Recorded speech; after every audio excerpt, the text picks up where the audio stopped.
नमस्कार बच्चों। आज के इस वीडियो में हम लोग एप्टीट्यूड के कुछ क्वेश्चंस करने वाले हैं जो गेट के प्रीवियस ईयर्स के एग्जाम में आ चुके हैं।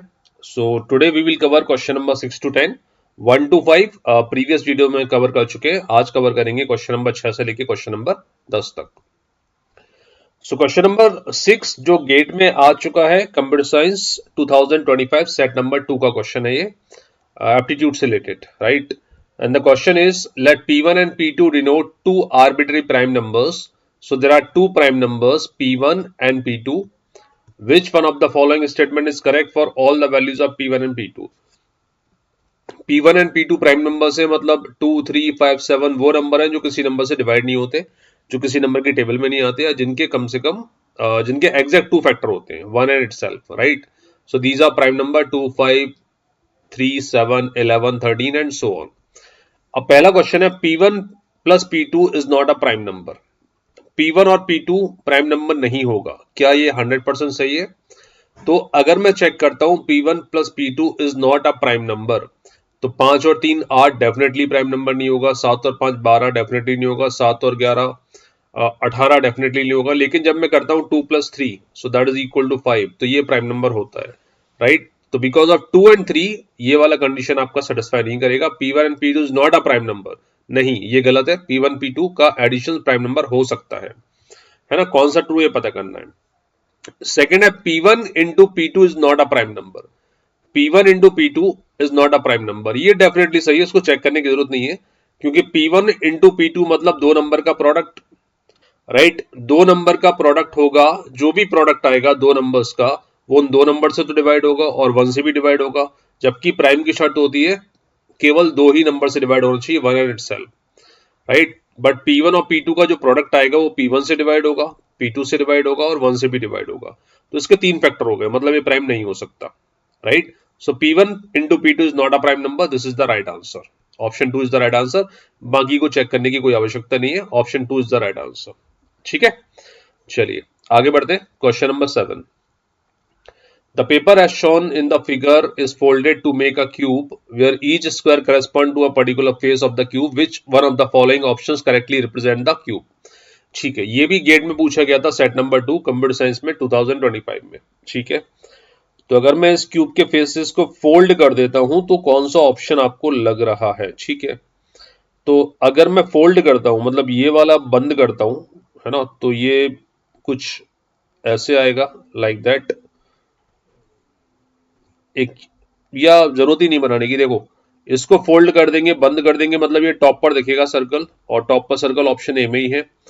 सामने की तरफ ट्रायंगल दिखेगा, सामने की तरफ ट्रायंगल ये है, ये वाला साइड और ये वाला साइड ब्लैंक रहेगा, वो यहां दिख रहा है, तो option A is the right answer, है ना? बाकी कोई नहीं कर रहा, फॉलो नहीं कर रहा, option A is the right answer. कुल मिला के बॉक्स मान लो, इस बॉक्स को अगर पैक कर दूंगा तो कैसा दिखाई देगा, तो option A is the right answer, है ना? वो आपको दिख रहा है, विजुलाइज कर सकते हो आराम से। Question number 8, again CSE 2025 set number 2, P e to the power x is equal to Q e to the power minus x for all value or real values of x।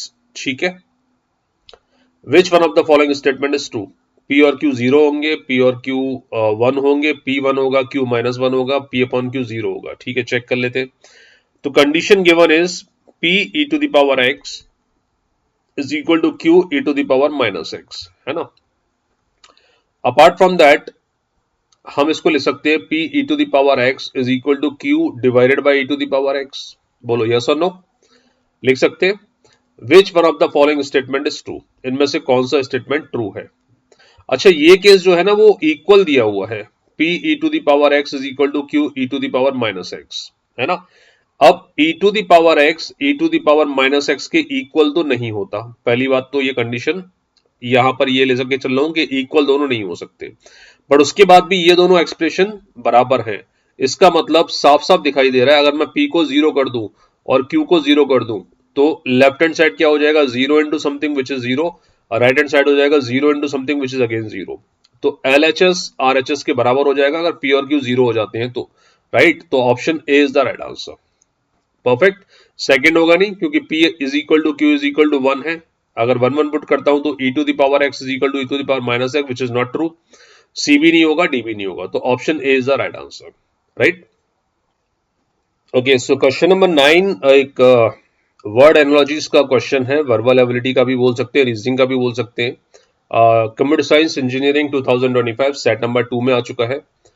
Analogies में क्या करना होता है बच्चों, word और nest ये दो word है इनिशियली, उसके बाद सेम रिलेशन होना चाहिए अगले टू वर्ड्स में। बी का रिलेशन नेक्स्ट वर्ड के साथ होना चाहिए। जो रिलेशन वर्ड का नेक्स्ट के साथ है वही रिलेशन बी का अगले वर्ड के साथ होना चाहिए, है ना। चेक करते हैं। वर्ड का नेस्ट से क्या रिलेशन है, वर्ड मतलब चिड़िया, नेस्ट मतलब घोंसला, चिड़िया घोंसले में रहती है, तो बी कहां रहती है, ये क्वेश्चन यहां पर उठ रहा है, राइट। तो इसका जवाब ये है कि ऑप्शन ए दिया हुआ है, कैनल। कैनल मतलब जो डॉग का प्लेस होता है ना, डॉग का जो घर होता है उसको कैनल बोलते हैं, तो ऑप्शन ए जो है वो रूल्ड आउट हो जाएगा। हैमॉक का मतलब होता है हैंगिंग बेड, झूला एक तरह से कह सकते हैं। आपने देखा होगा जो दो पेड़ों के बीच में झूला टंगा होता है उसको हैमॉक बोलते हैं, तो ये तो आउट हो जाएगा, बी यहां भी नहीं रहती। लायर का मतलब जो होता है, जो वाइल्ड एनिमल होते हैं ना, शेर हुआ, चीता हुआ, उनके घर को लायर बोलते हैं, वाइल्ड एनिमल्स के घर को। तो option C is the right answer which is hive, right. ये याद रखना, चाहो तो वर्ड का नेक्स्ट रिलेशन होता है वो बी का हाइव के साथ होता है। हाइव का मतलब हनी बी का घर, राइट। तो option C is the right answer for this question. Got it. चलिए क्वेश्चन नंबर 10। ठीक है, ये भी आपका एक वोकैबुलरी से रिलेटेड क्वेश्चन है, पढ़ते हैं इसको। CSE 2025 सेट नंबर 2 में आ चुका है। Despite the initial hesitation Rahman's dash to contribute to the success of the project never wavered, select the most appropriate option to complete the verb sentence. ठीक है, फिल इन द ब्लैंक्स करना है कुल मिला के। और यहां पर वर्ड जो दिए हैं, एम्बिवेलेंस। एम्बिवेलेंस का मतलब होता है मिक्स फीलिंग। पहले इनके वर्ड के मतलब समझ लेते हैं, उसके बाद चेक करेंगे कौन सा फिट बैठ रहा है। सेटिस्फेक्शन का मतलब एक तरह से होता है काम हमने कर लिया है, प्रोजेक्ट कंप्लीट कर दिया है, उसके बाद जो हैप्पीनेस आती है ना, जो सेटिस्फेक्शन मिलता है वो सेटिस्फेक्शन हो गया। रिजॉल्व का मतलब होता है डिटर्मिनेशन, फर्म फीलिंग जो होती है ना डिटर्मिनेशन की, वो होता है रिजॉल्व। रिवॉल्व का मतलब तो चारों तरफ घूमना होता है ना, राउंड अराउंड वाला, तो ये घूमने वाला कुछ वर्ड है, देखते हैं कौन सा फिट बैठता है। Rahman's dash to contribute the success of the project never wavered. Never मतलब वेवर्ड मतलब नहीं हिला, तो उसका जो डिटर्मिनेशन है वो वेवर्ड नहीं हुआ, to contribute to the success of the project.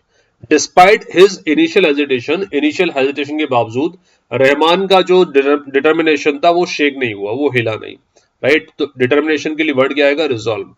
तो option C is the right answer, यहां पर मैं वर्ड पुट करूंगा resolve, right. Despite the initial hesitation, Rahman's resolve to contribute to the success of the project never wavered. That's the correct answer. तो option C is the right answer for this particular question. Got it. तो बच्चों ये थे question number 6 to 10 जो gate में आ चुके हैं एप्टीट्यूड के सेक्शन जो होता है उसमें। और इसी तरह के कुछ और शानदार क्वेश्चन के साथ मिलेंगे नेक्स्ट वीडियो में। तब तक के लिए thank you very much, god bless you, bye bye, take care.